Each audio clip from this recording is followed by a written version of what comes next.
There are moments in life when the truth feels like a distant star, something we can see but never reach. We argue about what's real. We search for certainty in books, in experts, in the shifting opinions of others. But somewhere beneath all that noise, a quiet question remains. What if truth isn't a fixed thing at all? What if truth is something that grows and breathes and changes with us? William James believed that the truth is not what you can prove in a laboratory or carve into stone. He said truth is what works, what moves us forward, what helps us live more fully. It was not a theory for scholars. It was a lifeline for anyone who had ever felt lost between belief and doubt, between wanting meaning and fearing. It might never come, James lived in an age of turmoil. Science and religion were at war, and he stood between them like a bridge. He saw faith and reason tearing people apart, while life itself kept moving, indifferent to arguments. He once wrote that ideas become true just insofar as they help us to get into satisfactory relation with other parts of our experience. That was his way of saying an idea's value lies not in its perfection, but in its usefulness. It is true if it works, if it helps us live better, think clearer, or love more deeply. Imagine a woman standing on a dark street late at night. She feels anxious every time she walks home from work. She tells herself it's just paranoia. She should be rational. But one night, she decides to trust her fear. She takes a different route and later learns there was an assault near her usual path. Was her fear true? Yes, because it worked. It guided her safely through the world. Truth for James was alive like that. Not a cold fact, but a living force. It lives in the way an idea affects our next step. Many people suffer because they cling to truths that no longer serve them. Someone believes they must never disappoint others, so they live in exhaustion. Someone else believes failure defines worth, so they never try again. These beliefs once worked. They kept them safe in childhood, but now they imprison them. James would say such beliefs have expired. Their truth has died because they no longer work the moment a belief stops helping you grow or connect. With life, it stops being true. He called this way of seeing the world pragmatism. Not the cold logic people think of, but a deep, practical love for what is real. It was a philosophy that met life where it happens, in our choices, in our mornings, in our heartbreaks and recoveries. He believed the universe was unfinished, that we help shape reality through our decisions. Every time we act on what works, we participate in truth itself. Think about it when you forgive someone after years of resentment. The world feels lighter. That forgiveness is true not because it can be measured, but because it brings peace when you follow a creative impulse despite fear, and it fills your heart with energy. That action is true because it gives life that was. James's test of truth, its fruits in experience, not its roots in abstraction. For him, believing in something was a creative act. He said we must act as if what we believe is true, and if it works in experience, it becomes true for us. He didn't mean we should lie to ourselves. He meant we should risk believing in possibilities that could make life richer. Sometimes you must walk as if the ground will appear beneath your feet. And it does. There was a time in James's own life when he was paralyzed. By despair, he questioned everything. Even his will to live. Science offered him no comfort, religion, no certainty. Then one day he made a small but radical decision. He would choose to believe that his actions mattered, even if he couldn't prove it. He began living as if free will was real, as if his choices meant something. And over time that belief healed him. It worked. That was the moment pragmatism was born. Not in a classroom, but in a man's fight for meaning. Tonight you might try something simple. Write one sentence beginning with this belief. Helps me live better, and see what comes out. Don't force it, just feel which ideas breathe life into you and which drain it.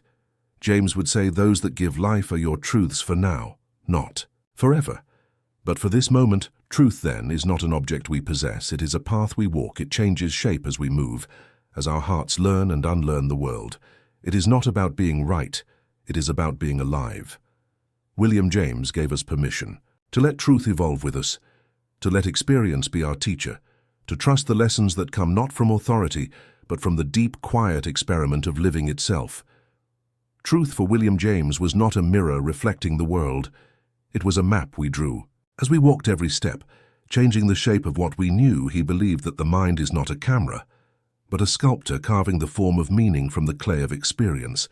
When we call something true, we are really saying it helps us navigate life. It connects one moment of experience with the next in a way that makes us stronger, more coherent, more alive.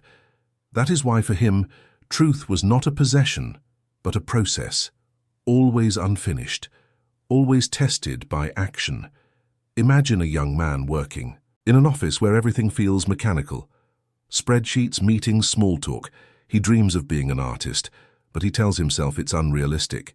He needs stability, so he hides that dream deep inside. But one day, after years of quiet frustration, he begins sketching again on his lunch breaks, and something strange happens. His anxiety eases. His confidence grows.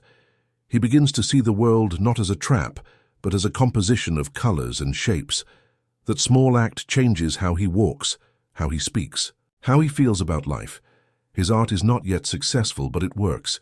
It brings him closer to vitality and peace. In James's sense, it becomes true. This way of thinking is uncomfortable for people who want certainty. They want truth to be like a mountain, unmoving and eternal. But James reminds us that life is more like a river. It flows and bends. Truth must bend with it. When an idea no longer helps us cross the water, we let it go. He wrote that truth happens to an idea. It becomes true, made true by events. That line captures his faith in the living experiment of life.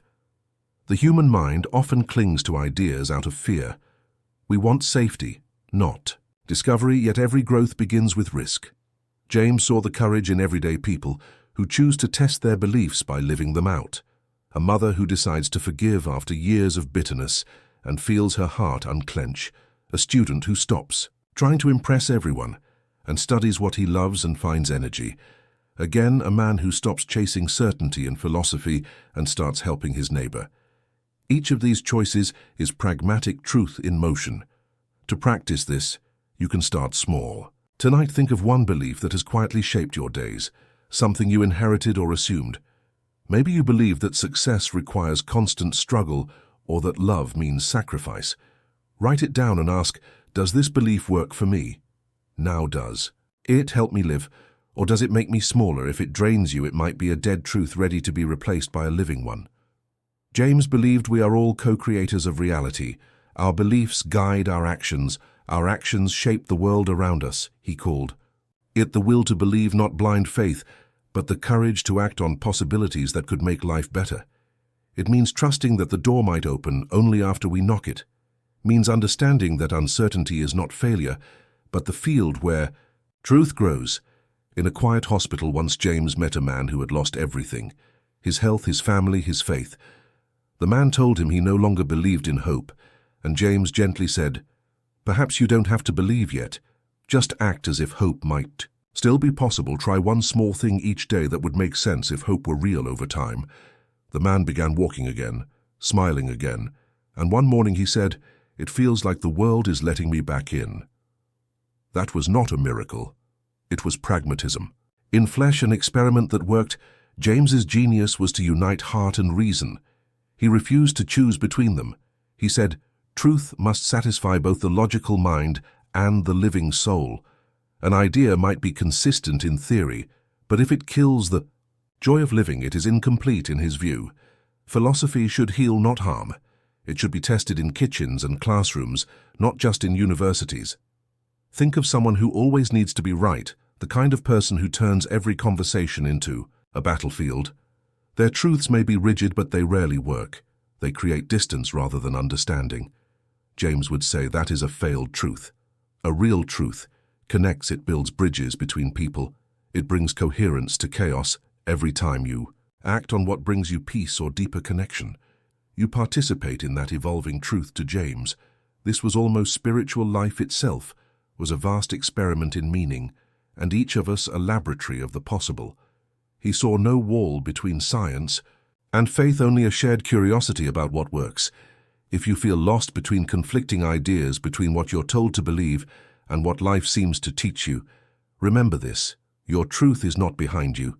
It is in front of you, waiting to be discovered through living. Each choice is a small test. Each moment a chance to see what helps love expand, what helps fear dissolve. Truth is not a rule. It is a rhythm you learn by listening to the beat of your own existence. In that sense, James gave Ask not a philosophy of answers, but a way to keep asking the right questions to live, as if every day were a conversation between our beliefs and the world, and to let the dialogue itself be sacred. He taught that truth is never finished, because we are never finished, and that is not a flaw, it is freedom.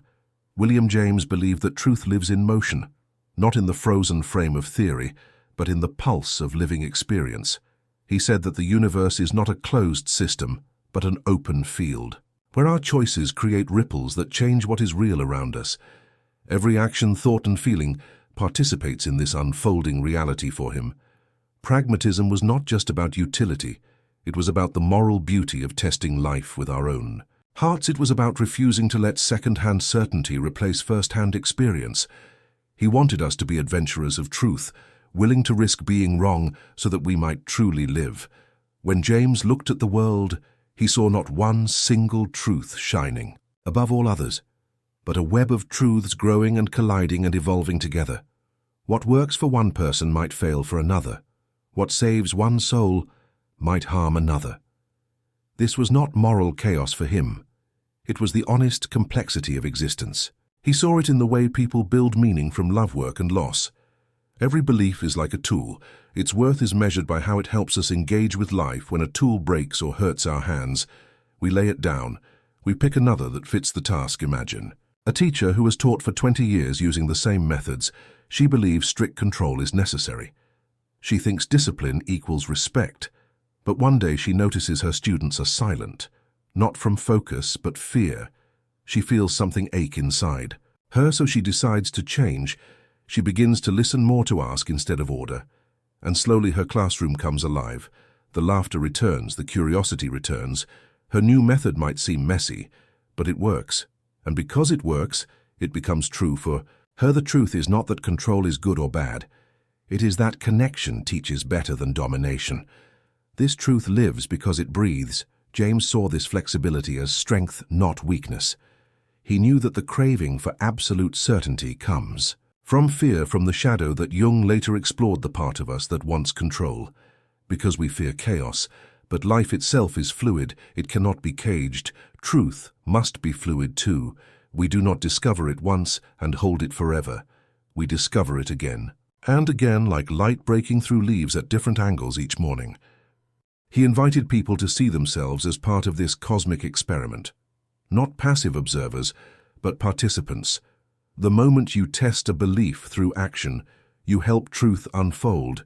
If it heals, you strengthens, you brings you closer to kindness. It is real enough for now. This was a radical kindness in his philosophy. He did not say your truth is mine, but he said your search for truth deserves respect. He called for tolerance, not out of politeness, but out of understanding that the world is richer than any single formula. To practice this way of living, you could start by remembering a belief that once defined you, something like, I must be strong, I must never ask for help. Then ask, what has that belief done for me? Has it lifted me or crushed me? If it has brought pain, it may no longer be true for the life you are living. Now James would say, let the dead beliefs die to make room for new ones that work better. Not because someone else told you, but because you tested them in the lab of your own existence. There was a man once who had failed many times at business. Every time he lost, he told himself, I am cursed by fate. He carried that sentence like a chain. Then he read James and decided to make an experiment.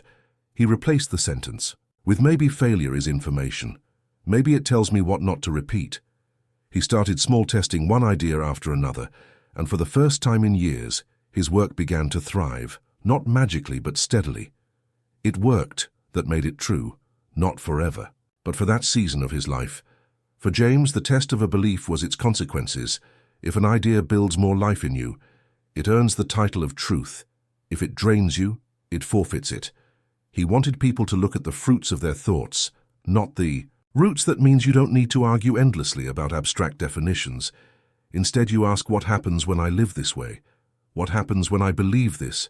When the result is more connection, more clarity, more meaning. Then you have found truth in action. He compared truth to a growing organism. It begins small, fragile, barely formed. Then it interacts with experience, with conflict and doubt, and begins to take shape. Sometimes it must shed old skin like a snake. Sometimes it must adapt. To survive, this living truth moves through generations and individuals, changing color with time. We inherit beliefs from our families and cultures, but we must keep them alive through renewal. If we don't, they decay into empty rituals in the quiet hours of night when thought slows. You might try this. Write down one belief you have about yourself and live the next day as if the opposite might also be true.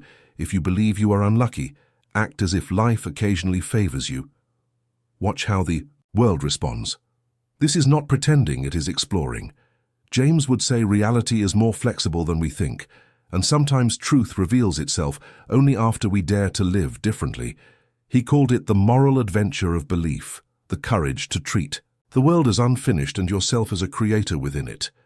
He believed that in every act of faith, there is a creative energy that builds new possibilities. The truth is not waiting at the end of the road. It is being built beneath your feet, with each honest step. That is the spirit of pragmatism. It is not the cold logic of utility, but the warm humility of life, tested through love and loss and effort, and still choosing to believe that what works is sacred. In the years when William James shaped his ideas, he often faced the same storms that shake us now: uncertainty, anxiety, and the deep need to find something solid in a world that keeps changing. He had watched science strip away old comforts, religion lose its authority, and people drown in the noise of opinions. He knew that truth could no longer be handed down from above. It had to be lived from within. He believed that the soul of truth was experience, and that every human being carried the power to test and discover meaning through their own life. That was the quiet revolution. At the heart of pragmatism, it gave back agency to ordinary people. It said you do not need to wait for permission to find what works for you. He understood that the mind is a restless wanderer. It keeps seeking patterns, trying to make sense of what it cannot control. That restlessness is not a flaw. It is life itself, reaching for coherence. James saw truth as that reaching motion, the desire to connect the fragments of experience into something that makes life bearable. He once described the world as a growing mosaic of truths, each piece adding color and depth, none complete on its own, but together forming a living picture. Imagine a man who has lost faith in everything. He wakes each morning, heavy with the weight of doubt. He reads philosophers who argue endlessly about what is real, but their words leave him colder. One day, in quiet despair, he decides to take a walk, and as the sunlight touches his face, he feels something stir. It is not proof, it is not logic. It is simply a sense that he is still part of this world. He decides to live as if that small feeling matters, as if beauty itself is enough to begin from that moment. His life shifts. He begins to paint, to talk to strangers, to notice small joys. He cannot prove meaning exists, but he can feel that it works in him, and that is enough for James. That was truth. Pragmatism was a bridge between science and spirituality. It did not demand blind faith or rigid reasoning. It asked, only one thing: test your beliefs through living. If they help you to grow, to love, to serve, they are true enough for now.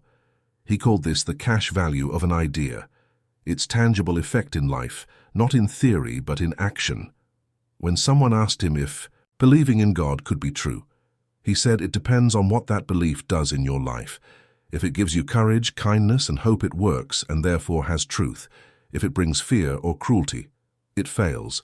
This view of truth changes everything it means. We no longer need to worship certainty.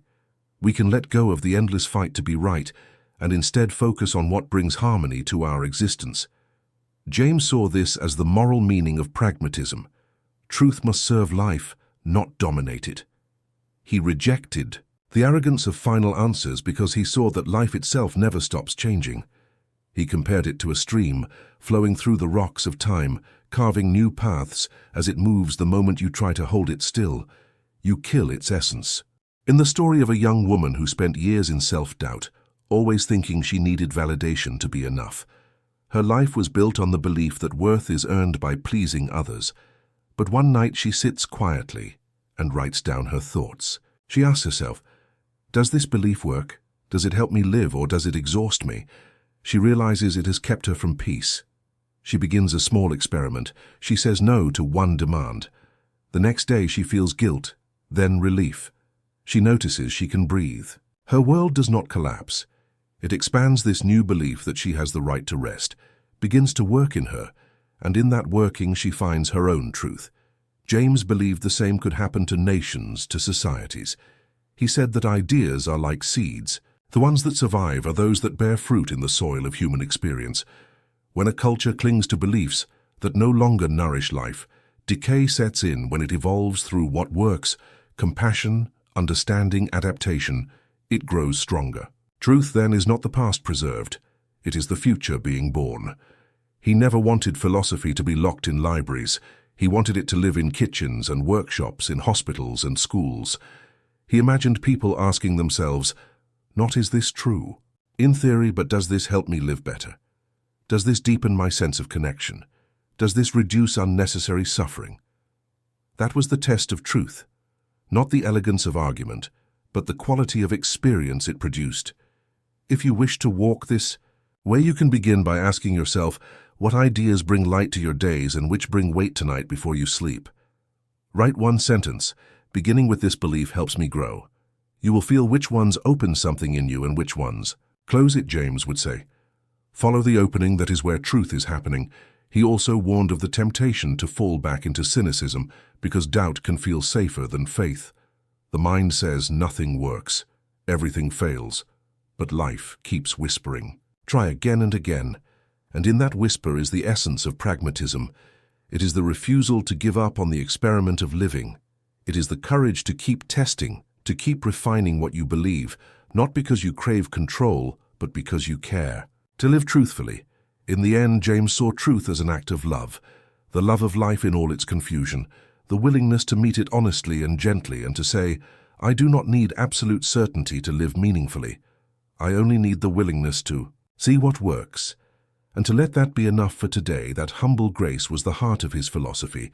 It was not a system of answers, but a song of faith in human experience, a faith that every sincere effort to live well adds another note to the unfinished music of truth. William James believed that the most profound truths are not discovered in silence or certainty, but in motion, in the act of trying, of daring to believe and live, even when proof is absent.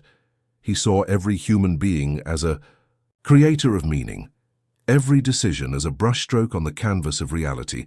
Truth is not hidden somewhere waiting to be found. It grows as we move, as we struggle, as we love. He wanted us to trust the living process, to see that even confusion has value if it leads to deeper honesty. Imagine standing at the edge of an unknown path. You do not know where it leads you, only know that staying still feels like dying. James would tell you to take the step, not because you are sure, but because movement itself can reveal the truth. He called this the will to believe, the courage to act before all the facts are in to live. As if goodness, freedom, and hope matter, because by acting that way you help make them real. In daily life, this means we test every belief not in words but in living.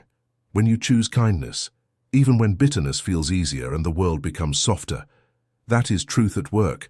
When you trust your creative impulse and it brings energy instead of exhaustion, that is truth happening. When you let go of a belief that kept you small and breathe more freely, that is truth evolving within you. James wanted us to remember that truth and love are not opposites, they are allies. Truth that works is always compassionate.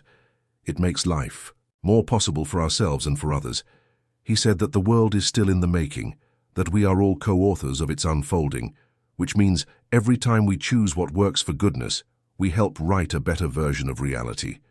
So when the day feels heavy and you wonder if anything is truly real, pause and remember truth does not live in arguments or books.